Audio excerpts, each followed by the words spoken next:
বিএনপির ভারপ্রাপ্ত চেয়ারম্যান জনাব তারেক রহমান তিনি অনুপ্রাণিত তার বাবা এবং মায়ের আদর্শে।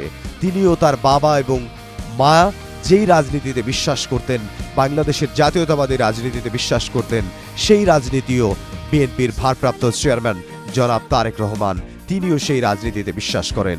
আর অল্প কিছুক্ষণ পরেই জনাব তারেক রহমানকে বহনকারী যে গাড়িটি রয়েছে, সেই গাড়িটি জুলাই ৩৬ এক্সপ্রেসওয়েতে যে উপস্থিত হবে, তার এই ঐতিহাসিক স্বদেশ প্রত্যাবর্তন উপলক্ষে যে আয়োজন করা হয়েছে, সেই আয়োজনে এবং অস্থায়ী যে একটি মঞ্চ করা হয়েছে, সেই মঞ্চে তিনি পৌঁছবেন আর অল্প কিছুক্ষণ পরেই। যেহেতু দুধারে, রাস্তার দুধারে অসংখ্য হাজারো নেতাকর্মী তাকে অভিবাদন জানাচ্ছেন, তাকে স্বাগত জানাচ্ছেন, তাই গাড়িবহরটিও খুব স্লো, খুব ধীরে ধীরে অগ্রসর হচ্ছে। সেজন্য একটু সময় লাগছে।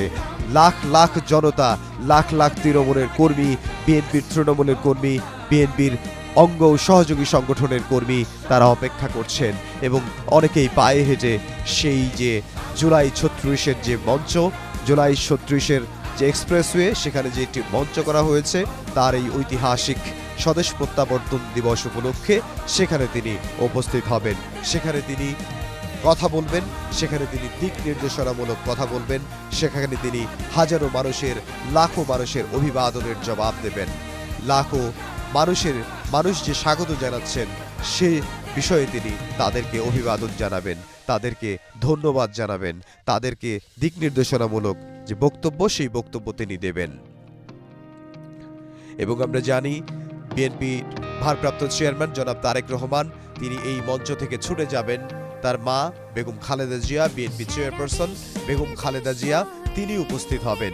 তিনি চলে যাবেন এভারকেয়ার, রাজধানীর এভারকেয়ার হসপিটালে। সেখানে অবস্থান করছেন তার মা বেগম খালেদা জিয়া। তিনি 1 মাসেরও বেশি সময় ধরে রাজধানীর এভারকেয়ার হসপিটালে চিকিৎসা নিচ্ছেন। সেখানে তিনি ছুটে যাবেন মাকে দেখার জন্য এবং সেখানে দেখার পর তিনি গুলশান অ্যাভিনিউ রোডের 196 নম্বর যে বাড়ি, সেই বাড়িতে তিনি চলে যাবেন। তার স্ত্রী ডক্টর জুবায়েদা রহমান ও কন্যা ব্যারিস্টার জায়মা রহমান সপরিবারে তিনি এই গুলশান অ্যাভিনিউ রোডের 196 নম্বর বাসায় তিনি উঠবেন এবং সেখানে তিনি অবস্থান করবেন এবং আগামীকাল শুক্রবার জুমার নামাজের পরে তিনি তার বাবা, বিএনপির প্রতিষ্ঠাতা শহীদ রাষ্ট্রপতি জিয়াউর রহমান, তার যে সমাধিস্থল রয়েছে রাজধানীর শেরেবাংলা নগরে, সেখানে তিনি যাবেন তার বাবার কবর জিয়ারত করার জন্য। এবং এরপরে তিনি সাভারে যারা ৭১-এর মহান মুক্তিযুদ্ধে দেশের জন্য জীবন দিয়েছেন, সেই বীর সেনানী শহীদদের শ্রদ্ধা জানাতে সাভারের জাতীয় স্মৃতিসৌধে তিনি শ্রদ্ধা জানাতে চলে যাবেন। এবং এর পরদিন তিনি নির্বাচন ভবনে নির্বাচনী কর্মকর্তা যারা রয়েছেন তাদের সঙ্গে তিনি দেখা করবেন তার এনআইডি এবং ভোটার হওয়ার জন্য। এবং এরপরে যিনি ইনকিলাব মঞ্চের মুখপাত্র ওসমান হাদি, শহীদ ওসমান হাদি, তাকে সমাহিত করা হয়েছে ঢাকা বিশ্ববিদ্যালয়ের কেন্দ্রীয় মসজিদের পাশে, আমাদের জাতীয় কবি কাজী নজরুল ইসলামের সমাধির পাশে। সেখানে তিনি যাবেন শহীদ ওসমান হাদির কবর জিয়ারত করার জন্য ২৭ ডিসেম্বর শনিবার। বিএনপির ভারপ্রাপ্ত চেয়ারম্যান জনাব তারেক রহমান তিনি তার এই ঐতিহাসিক স্বদেশ প্রত্যাবর্তন দিবস তিনি ২৫শে ডিসেম্বর বাংলাদেশের মাটিতে পা রাখেন এবং দীর্ঘ প্রায় ১৭ বছরের নির্বাসন জীবন তিনি কাটিয়ে তিনি আসলেন বাংলাদেশে, তিনি প্রত্যাবর্তন করলেন। তার এই ঐতিহাসিক স্বদেশ প্রত্যাবর্তন উপলক্ষে হাজারো নেতাকর্মী, লাখো নেতাকর্মী এখনো অপেক্ষমান।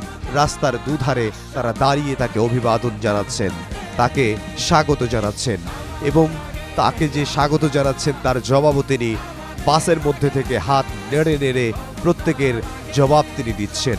এত মানুষের ভালোবাসা, এত তৃণমূলের ভালোবাসা, এত মেহনতি মানুষের ভালোবাসা, সব ভালোবাসার তিনি জবাব দিচ্ছেন। এবং বাংলাদেশের রাজনীতিতে বাংলাদেশকে গণতান্ত্রিক ধারায় ফেরানোর জন্য বিএনপি যেহেতু একটি বড় রাজনৈতিক দল, বৃহৎ রাজনৈতিক দল, তার কান্ডারি, তার ম্যাজিক ম্যান জনাব তারেক রহমান, বিএনপির ভারপ্রাপ্ত চেয়ারম্যান, তিনি আসলে কিভাবে দেশের তিনি আসলে কিভাবে দলের নেতৃত্ব দেন সেটি আসলে দেখার বিষয়, এবং তিনি বাংলাদেশকে কিভাবে এগিয়ে নেন। তিনি বাংলাদেশের নির্বাচনে অংশগ্রহণ করবেন, এই অংশগ্রহণ করার কথা আমরা জেনেছি। বিএনপির নমিনেশন যখন দেয়া হয় আমরা জানি বগুড়া 6 আসন থেকে তিনি নির্বাচন করবেন, এবং আমরা জানি তিনি ঢাকার বেশ কয়েকটি আসন থেকে তার নির্বাচন করার কথা রয়েছে, ফেনীর একটি আসন থেকে তার নির্বাচন করার কথা রয়েছে। আমরা আসলে যখন নিশ্চিত হব তখন জানাতে পারবো আর কোন কোন আসন থেকে তিনি নির্বাচনে অংশগ্রহণ করবেন। তিনি নির্বাচনে অংশগ্রহণ করার পর যে গণতান্ত্রিক ধারায় যে বাংলাদেশের রাজনীতি ফিরবে সেটি আসলে বলার অপেক্ষা রাখে না।